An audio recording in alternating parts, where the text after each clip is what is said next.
They were moves that ultimately made the Gulf less safe, however, by prompting the Iranians to mine international waterways. Submersible television cameras searched for deeply laid mines, while helicopters hunted any on the surface. This was a role in which the Royal Navy specialized. Capture of the Iran Ajah was offered as final proof that Iran had been mining the Gulf seaways, rows of mines on her deck as the evidence. After making the maximum publicity, the Americans sank the boat and repatriated its crew. But the presence of modern Western naval power did not prevent Iranian frigates from checking the identities of tankers in the convoys. This is warship calling you. I'll get it over.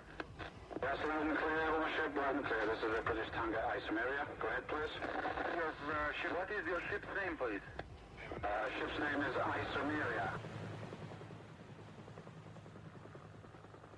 Far from deterring the Iranians, American and British presence provoked them into testing Western determination, and confrontation increased. Iranian warship, this is U.S. warship 993. Your after gun mount just pointed in my direction. Do not do that again. Over. The Iranians played the same game. U.S. Navy ship, this is Iranian warship. If you hear me, it seems to me that your helicopter is unable to hear me on guard frequency 243. Advise him not to close to me less than 5 miles. Over. By now, the very tankers the warships went to protect were themselves protecting their escorts by steaming in front to act as mine shields.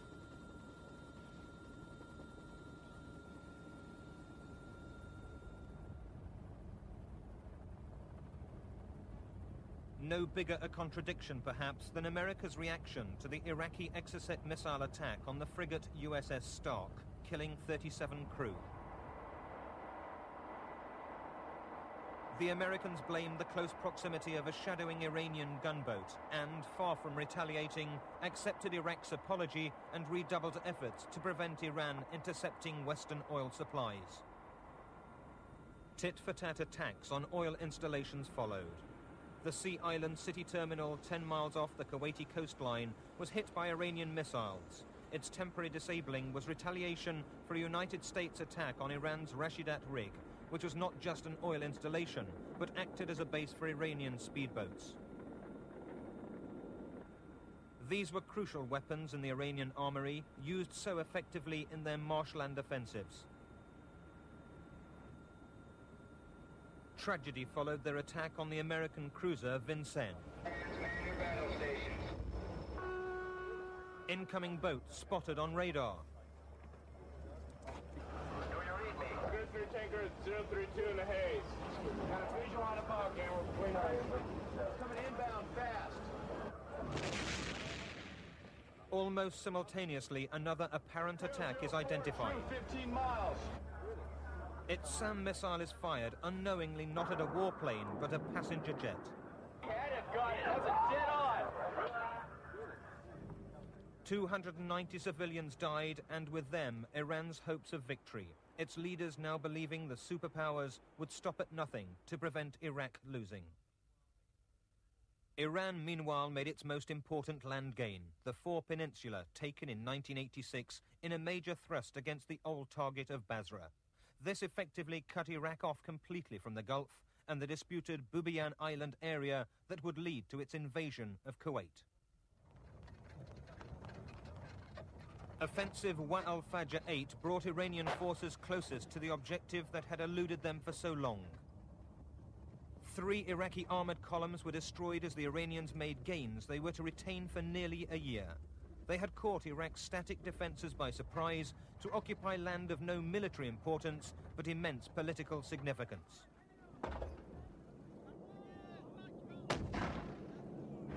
But the biggest prize, Basra, eluded them, just as large Iranian cities had defied Iraqi encirclement years before. Yet Iran itself had failed to learn that lesson, and this was the closest they got.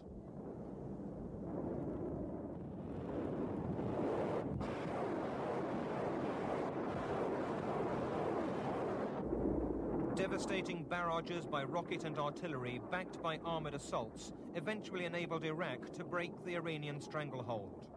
With Iran eventually war-weary and on the brink of accepting the United Nations peace call, Iraqi forces once again poured across the border in a last-ditch land grab.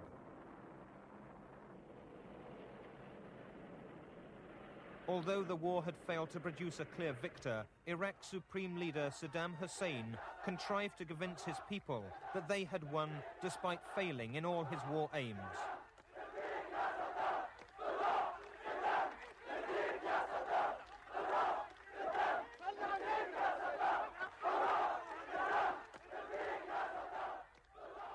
Saddam had made one clear gain: popular unity. On the banks of the war-torn Shatt al-Arab waterway, statues of 99 of Saddam's fallen commanders point accusingly at Iran, glossing over the fact that it was Iraq which opened hostilities.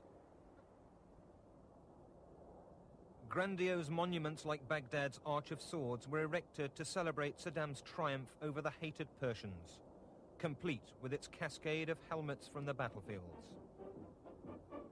Iraq ended the war with a standing army of awesome size, 1 million men under arms, 5 times as many as in 1980.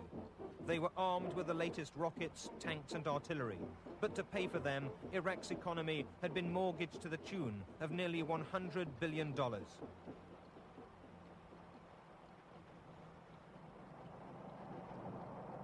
At the same time, the oil industry, its biggest earner, was devastated.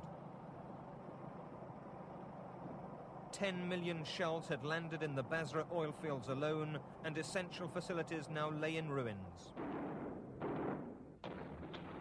Iraq's invasion of Kuwait brought Baghdad several rewards: enlarged oil production and revenue, the cancellation of war debts, and the satisfaction of an ancient territorial claim. Though clearly threatened, the takeover still caught civilians by surprise, and they fled inland as the invaders poured onto Kuwait City's beaches. The vastly outnumbered Kuwaitis offered unexpectedly stiff resistance. But they were seriously outgunned and outnumbered as the Iraqi assault focused on the barracks of Kuwait's elite Royal Guard, center of resistance beside the ruling emir's palace.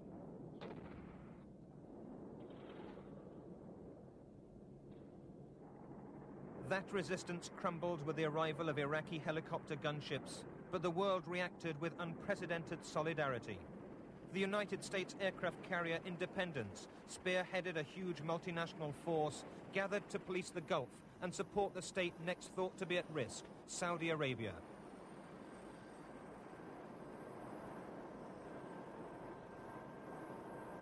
Black Hawk and Apache helicopters were poured in numbers not seen since the Vietnam War.